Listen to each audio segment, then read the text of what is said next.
This is a twist on the Italian papa al pomodoro, the tomato soup with bread in it. And the twist is that we'll add clams. In this case, it's, reusing old breads so ingeniously.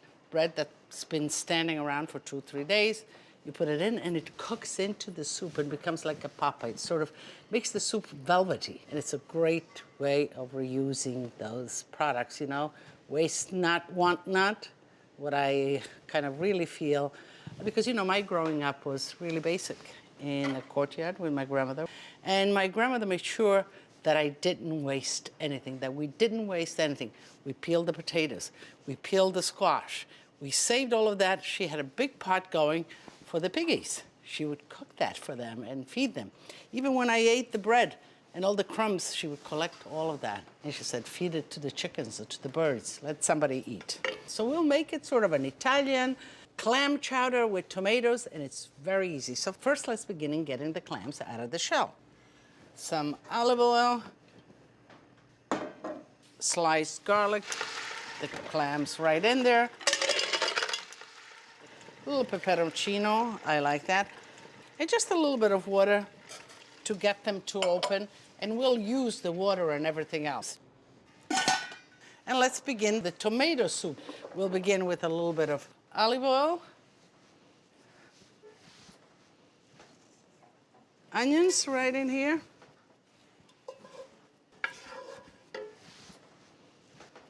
a little bit of salt, a little bit of peperoncino. Okay, the onions are wilted. Let's put in the tomatoes, the crushed tomatoes.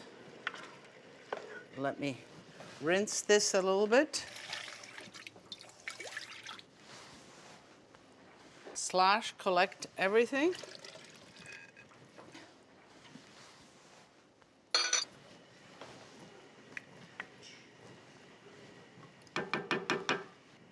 Let's season this with salt and basil, and lots of basil. This dish gets lots of basil, and a whole basil like that. And then we'll just pick it out, but in the meantime, it'll let all its aroma out in the tomato sauce.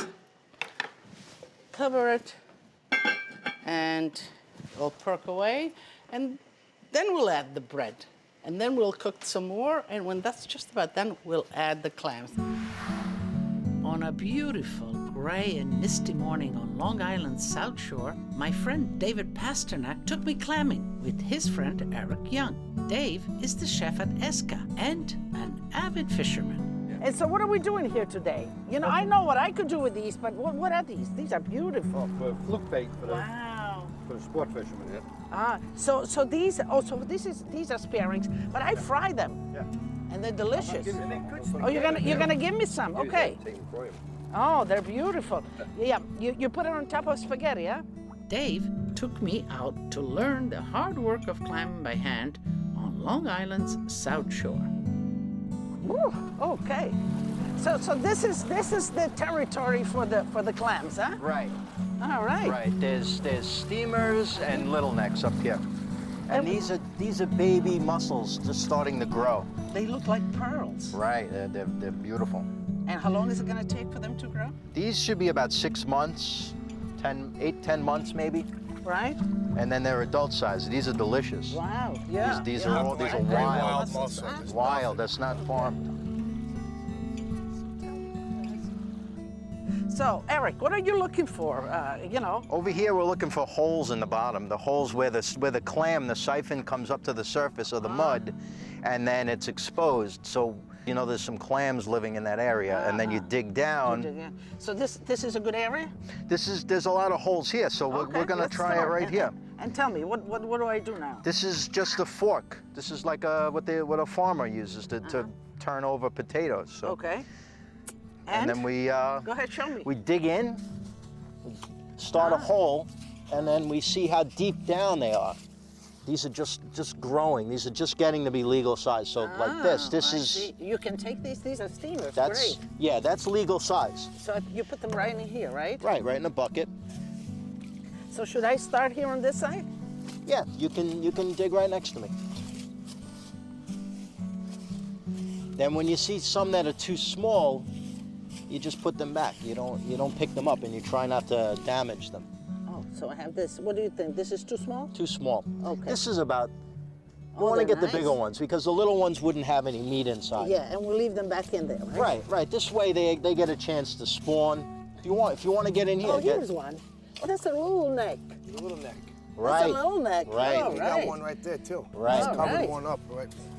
Okay. Oh, there's another one. Look at this. Another Right. little neck. So this must be the better of the little necks right here. This one is Small, too small. so we leave it back in there. But we have a gauge. We have a tool that we use to measure it. So we would measure it before we kept them. You see, they're all down at the same level. So once you see that they're down about this level, then you just dig. What do you have in your hand? That's a nice one. Yeah, these are fresh. Ah, beautiful. This is finished here now when it fills up with water like that. Right. You see, when the water starts to percolate into this hole, then you start another hole. You look because you can't. Because it You comes, can't see them. Yeah, it just falls right into it. And- Correct. okay. The tide is coming in faster than we can collect them. Yeah. Clamming by hand is tough, dirty work. Dave and Eric take their jobs very seriously. Next time a delicious plate of clams shows up on your table, you'll know how much effort went into getting it there. Yes, they're opening. We don't want to overcook them. And I want to save the juice of the clam as well and use it later, but I want to pull the clams out.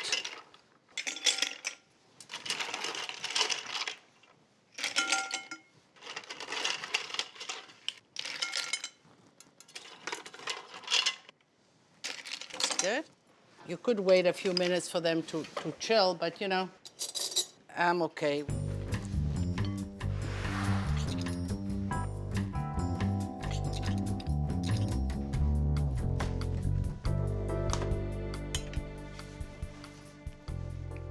Of course, we wanted to reserve all the liquid. Some cheesecloth, you know, because there's always a little bit of sand so put a cheesecloth and then you strain. You know, I grew up by the sea, the Adriatic Sea. I was frolicking all summer in the water and loved fishing. But I especially loved digging for clams or mussels that were in the sand. I just had a great time doing it. Let's check our tomatoes. Busy bubbling away. It'll need another 10-15 minutes of cooking before we add the bread. Clean up, and then we'll come back and finish the soup. So the soup, let's see, the tomatoes, great. Let's add the bread. This is the leftover bread that you have, right into the soup, right in the tomatoes, just like that. Let's add some of this juice. I want to keep the clams out for the last minute. So just part of it.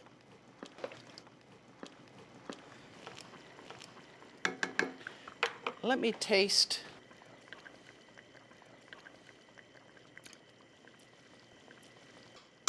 Okay, it tastes good. It needs a little bit of salt, I think.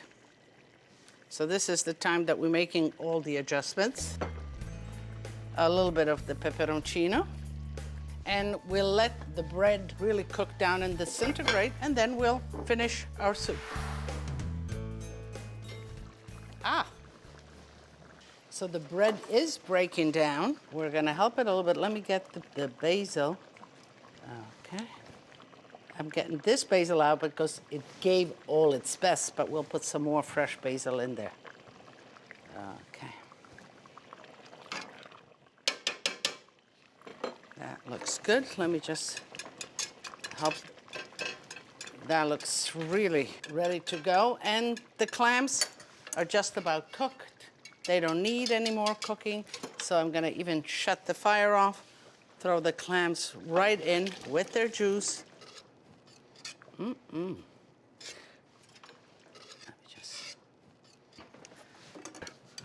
They cooked a little bit together. A little bit of fresh basil now. We shredded basil.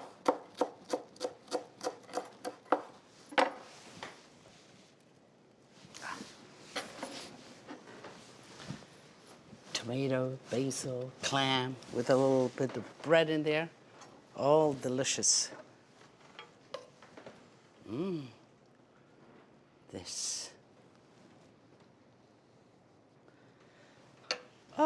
Oh. Would I put just a little drizzle of oil?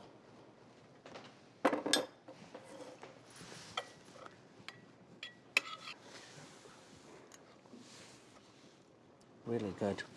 Now I'm going to take the clam.